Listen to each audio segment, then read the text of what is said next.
Ben sana ne söyledim? Düştü. Düştü. Düştü. Anladım. Anladım demek. Evet. Bak o da düştü. Sen de düştün.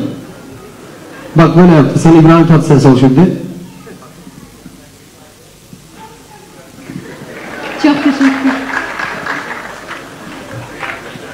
Çok güzel bir türkü okudun az önce. Yok sen de kalsın. Çok güzel. Gel böyle gel. Gel. Güzel kızımızın yüzü de güzel. Esmer güzeli, Türkmen güzeli.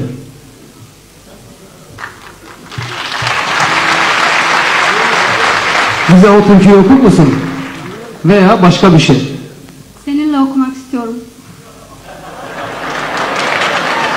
Bu biraz fazla Türkçeyi biliyor.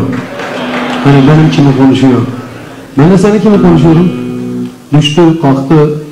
Efendim senin bir daha ne vardı? Daha yakşı, o yakşı biliyoruz. Güzel. Yakşı, çok yakşı. Ne demek şey? Yüzü, güzel. Ne demek? Havadan.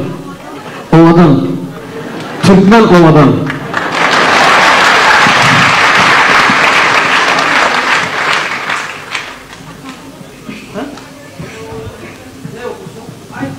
Senin şarkıların.